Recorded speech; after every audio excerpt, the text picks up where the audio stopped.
right, today I am going to talk about internal audit is a discipline, not a profession. Now, I know just from the title, some of you listening may already be mad at me and saying, no, Jason, you're totally wrong. And I appreciate that. And you are free to have whatever opinion that you want. But what I would ask is that you just listen to this with an open mind, because one thing that I have noticed is often when we are closest to something, we're blind to certain things.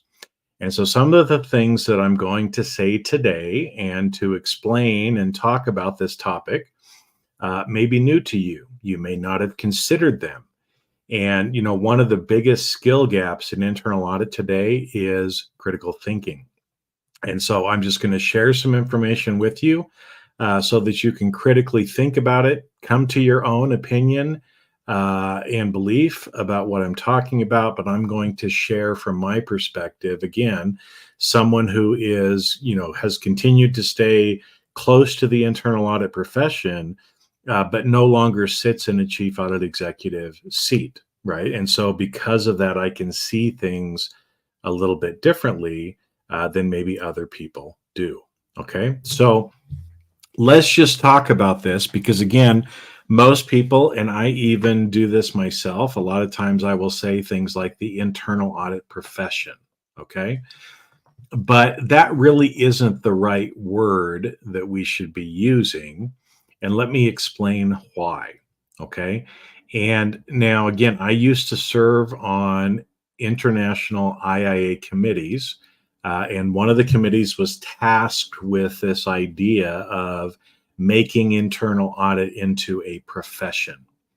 And like I said, I did that for many years. Often when we would come back with results, we were told, nope, that's not the results we want, go back. But so I have a little bit of experience in that and in understanding what professions really are and what they are not. And so I want to start there to begin with, okay, on really what makes something a profession. And so if we think about other jobs or roles that are out in the public space, it's pretty easy to say, somebody like lawyers, being a lawyer is a profession, right? And again, don't confuse being a professional with a profession because they are two different things. So I'm not saying internal auditors are not professional. They are. What I'm saying is internal audit is not a profession. Okay. And so here's some of the things that make something a profession. Lawyers. Lawyers are a profession. Now, what makes lawyers a profession? Well, one thing is you have to go to an accredited law school. You have to graduate from an accredited law school. You have to pass the bar exam, and you have to be licensed by the state. And I'm talking here about the US. So you have to be licensed by the state in which you perform legal services. Okay. And so again, and there's usually, there's not standards per se from a legal perspective, but you can understand how most of the time professions are actually performing some service that the public is relying on. And because the public is relying on those services, the government puts in place licensing requirements. So again, that's why you have to be a licensed lawyer to practice law because the public is relying on the work that you are doing. And so it's a way for the government to try to protect and say, hey, if you're dealing with a licensed lawyer, then you should be able to feel pretty comfortable about the work that they're going to perform because they've gone through certain things, okay? So that's an example of a profession, legal.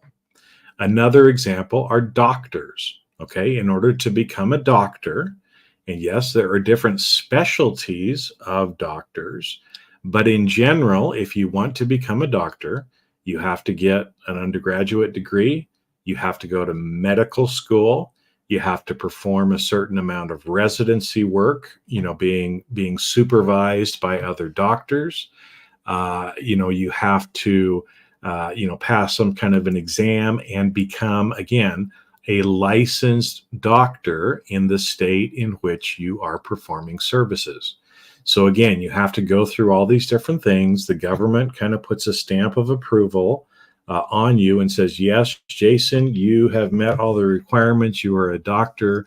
I am giving you a license to practice medicine in your particular state. Okay, so again, there's another example of a group that would be considered a profession. And again, I think most people out in society, if you ask them, are lawyers and doctors, is that a profession? They would say yes. Okay. Now, another one that's a little closer to home are public accountants. And so again, most public accounting firms do different services, but the one service that the public relies on is the independent public accountant's report on financial statements. Okay, because the investing public relies upon those reports. And so again, to become a certified public accountant, you need to have certain educational requirements. You have to pass the CPA exam. You have to work under a CPA for a certain period of time. And you have to have a license from the state in which you are operating. So again, for me, I am a certified public accountant, right? And I've had licenses from the state of Idaho, from the state of California, and now from the state of Arizona, where I live. Okay, and so again, CPAs are seen as a profession, but really the profession part of it is the financial statement audits. A lot of other work that CPAs do, if they're giving compilation or a test kind of services, again, those are things that the public is relying on. That's why there's a CPA license. Okay. So I've talked about 3 different professions. Now let's look at internal auditing. Does internal audit require you to have a certain degree? No, right? You don't even have to have a degree to be in internal audit. Now, to get some certifications, you do have to have, maybe a bachelor's degree or a master's degree and a certain number of years of experience, but it can be in whatever you choose to get it in, right? Versus if you're a lawyer, you have to go to law school. You have to get a Juris Doctorate law degree.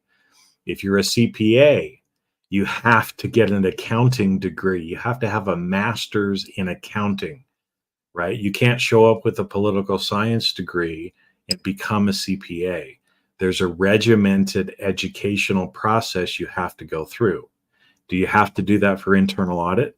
No, you do not. Second one, is the public actually relying on the work of internal audit? And the answer is no. Some people may say, oh, yes, they are indirectly, but no, they are not. No investor on Wall Street is making an investment decision because an organization has internal audit. Those internal audit reports are usually not provided publicly, where the independent public accountant CPA report is. And so people are relying on CPA's work. People are not relying on the work of internal audit except for the board and management. It's not a public service thing. Now, I know some people would like to make it that way, but the reality is nobody in the public space is actually relying on the work of internal audit. Okay, so it doesn't meet that criteria. The next one, does it require a license? And the answer is no. You don't have to have a license to practice internal audit. Now, there are a couple of countries in the world that have created a local license. I believe the UK and I believe Australia have done that. But for the rest of the world, there is no internal audit license, meaning the government is not giving you a stamp of approval to say that you can serve in the public interest. Okay. And again, there's certifications, but a certification is not a license. A certification doesn't make something a profession. Okay? So let's talk again a little bit about kind of the history of what has happened. Now, a lot of people in internal audit are CPAs or came from CPA firms. And so a lot of people in the profession want to be viewed as a profession and viewed similar to CPAs. But the reality is that will never happen because internal auditing will never meet the criteria for being a profession. They're trying, but it will never actually happen. They keep telling people, but it never will happen. And again, I'm going to talk about, again, it's a discipline, not a profession. And in a little bit, I'm going to share with you exactly why that's okay. And when you actually start to view it as a discipline instead of a profession, how your job is going to become a lot easier and some things you can do different. Okay. Now, again, as I said, the IIA has been pushing and saying that internal audit is a profession for a long time. But let's use another example. Okay, I think we can all agree that internal audit is a function within an organization. It performs a certain activity within the organization.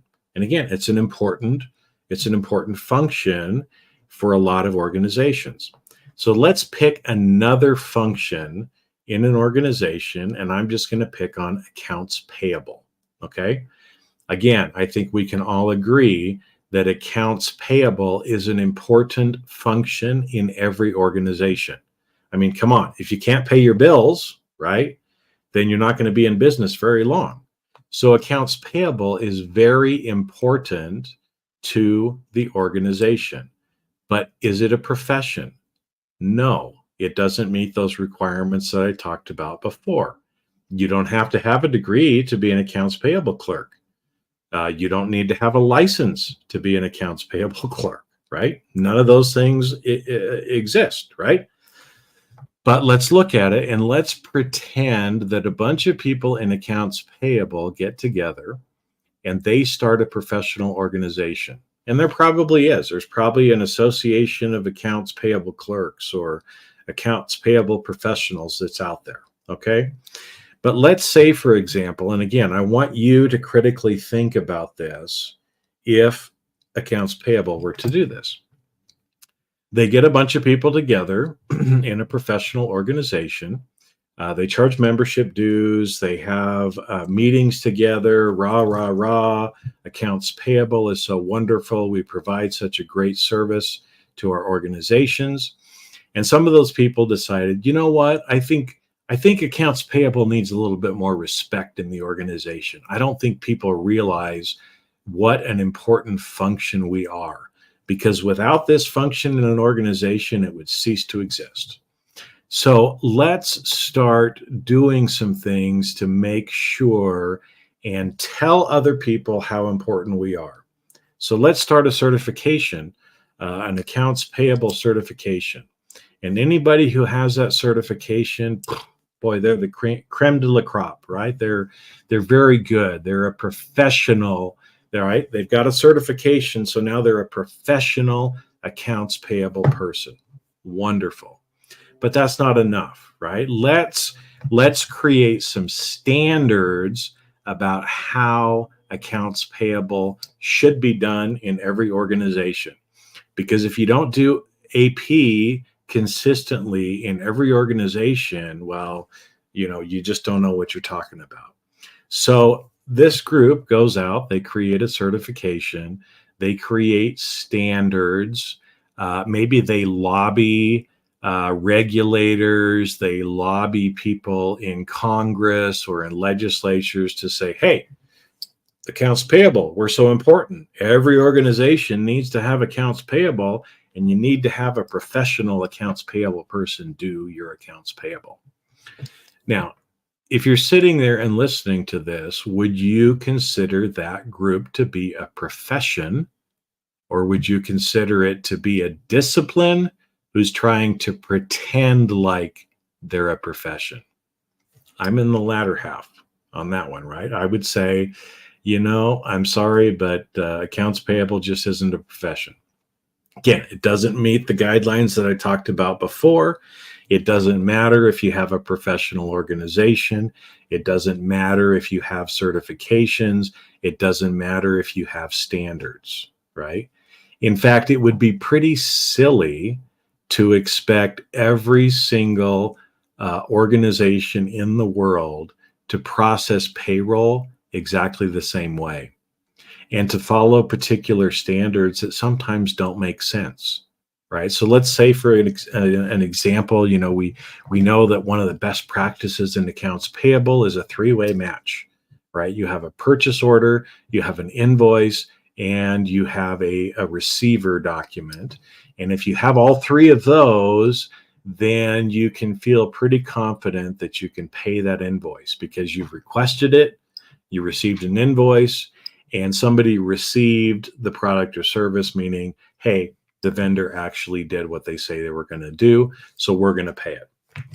So imagine if that accounts payable organization created a standard that said every accounts payable function needs to have a three-way match and may only make a payment if a three-way match exists. Well, that would be pretty silly, wouldn't it? Because a lot of purchases that organizations make don't require a purchase order. There's nothing to receive, maybe because it's a service. And so requiring all three of those just doesn't make any sense. And a lot of times, again, if we look back now to internal audit, there's a lot of things in the standards there that don't make any sense. And again, why are the standards there? Why are they pushing so much for people to adopt the standards? Is again, their belief that this will create a profession out of internal audit, but it does not. In fact, for most people, it just makes your job more frustrating and creates more challenges in your job. Why?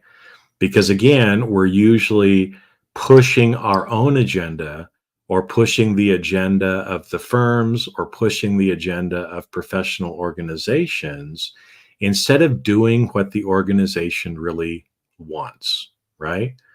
And so again, imagine if the head of AP, came back and said, "Nope, I'm sorry, Mr. or Miss CFO, we have to process payroll this way because there's a standard that says we have to do it. We know what we're talking about. You don't." Well, that wouldn't probably go over very well with the CFO, would it? And again, you might say, "Jason, you're being hyperbolic." Well, I'm not really being that hyperbolic because I have talked with people who have said almost the exact same thing to CFOs. I've talked with CAEs and others who have talked with CAEs who like things like standards and other stuff to say, "Look, CFO, look, CEO, look, board, I'm so important." But whenever that happens, it ends up backfiring, right? If I want to be something or I want to hold myself out as something, well, I really have to be that thing, don't I? I have to be authentic. And if I'm not authentic, other people are going to know, right?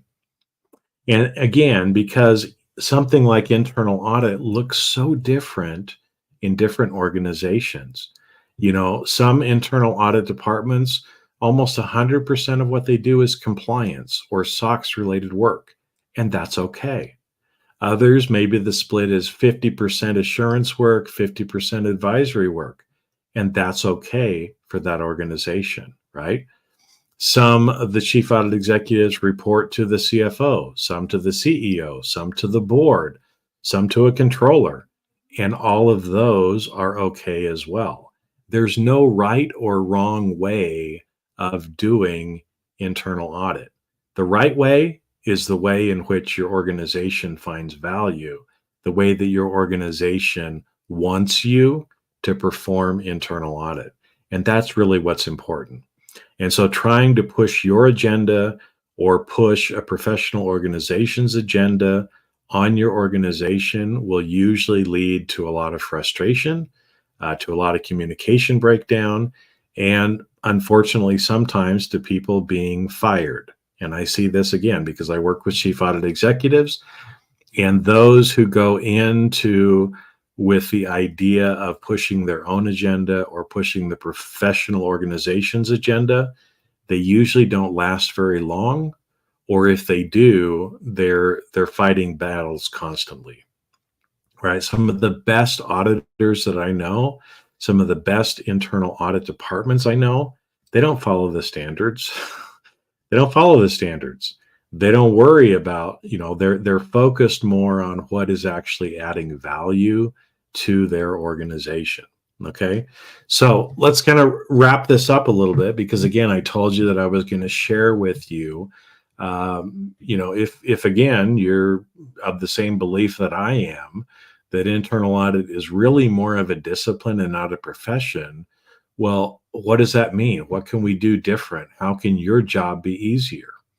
Well, one of the first things is, again, instead of looking to a professional organization or to a firm in deciding what internal audit should look like at your organization, maybe you should have some honest conversations with your executives and with your board of what they want. What they want. Because again, it may be different. Some organizations are going to want more compliance work. Some are going to want more advisory work. Some are going to want actual, business process assurance type work. And everybody is going to be different. Some groups are going to, have thousands of auditors on their staff, and others might have one or two. And it's okay. It's okay, right? But having that, real honest conversation, if you're the chief audit executive, so you know exactly what they want, that makes your job so much easier, right? It's so much easier to meet someone's expectations instead of just doing whatever you want to do and be damned with their expectations, because this is how I have to do it. And I can't be moral or ethical if I do it any other way. Again, take a step back and realize nobody in the public space is relying on the internal audit work. Okay, yeah, maybe a regulator is looking at what you're doing, but for the most part, doing what your organization wants you to do is so much easier than trying to force what you think should happen. Okay? Now, again, if we're not a profession, if we're a discipline, how else does that affect you? Well, I know there's been some changes to standards. There's a lot of paperwork, administrative time that goes along with following standards. But the reality is you don't have to follow standards. Now, again, I know some organizations, maybe your regulator says you need to follow standards. Maybe you work in the public sector space and you're mandated by law that you have to follow some kind of audit standards. Okay. And that may be the case for some of you, but I would say that probably at least 80% of the internal audit departments out in the world are not required to follow standards. So if you don't want to follow them, you don't have to follow them. Okay. And that takes that whole debate and arguing and, oh my gosh, I don't want to do this. I don't want to do those technical requirements. Well, you don't have to. Nobody ever said you had to. It's voluntary, right? And you're still an internal auditor, whether you follow them or not, because we don't really need standards to do the work that we're doing. Okay. So that makes it easier, right? It allows us to start, stop being so hard on ourselves, of feeling like, if we don't do our job right, then our company is going to fail. That's not going to happen. It won't happen. I guarantee it will not happen, right? And so a lot of us in internal audit put so much pressure on ourselves of, we got to do this and we got to do everything right, and everything has to be ticked and tied and all the I's dotted and the T's crossed and everything's black and white and there's no areas for gray in between. But in reality, most of the world is a different color than black and white. And it's okay to be in the middle, right? It's okay to be there because, again, each organization is different. And so if internal audit at your organization doesn't look like what the firms or professional organizations are telling you it needs to look like, it's okay.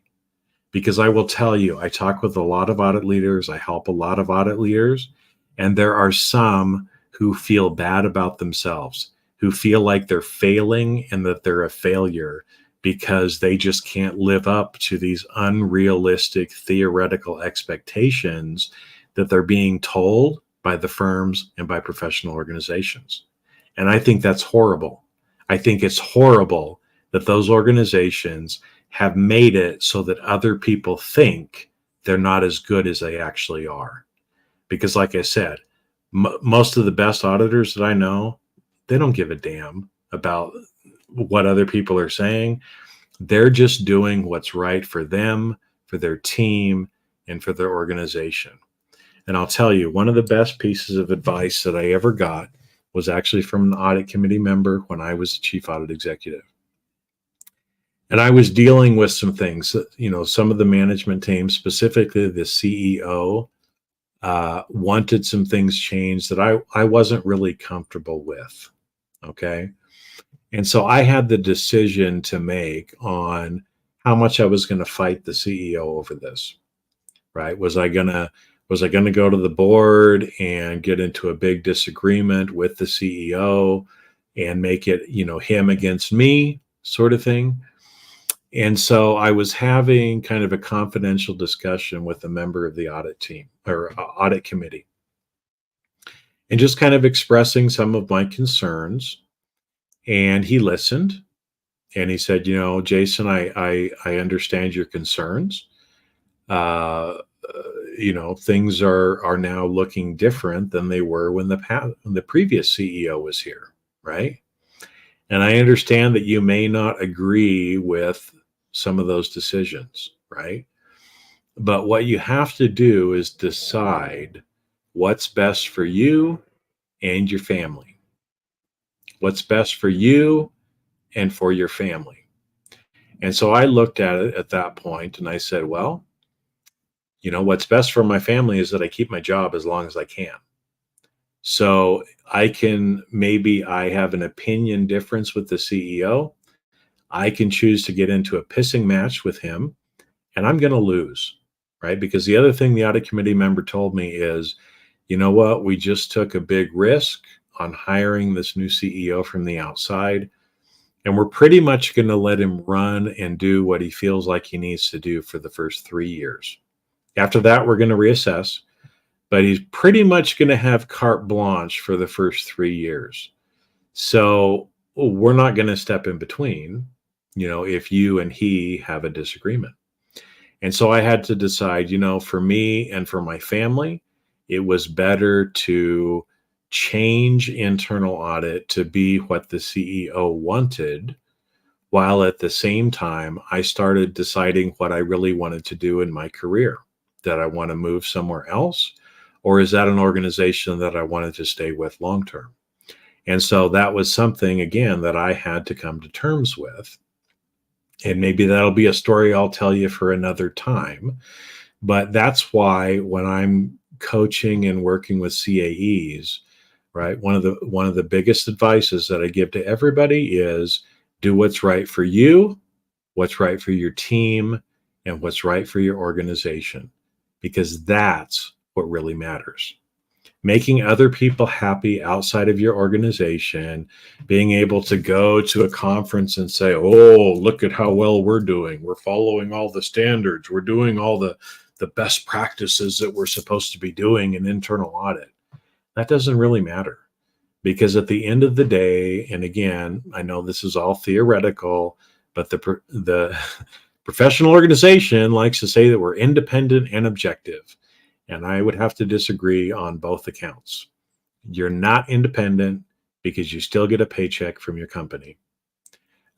You don't have complete carte blanche in what you can do, because again, that would be pushing your own agenda.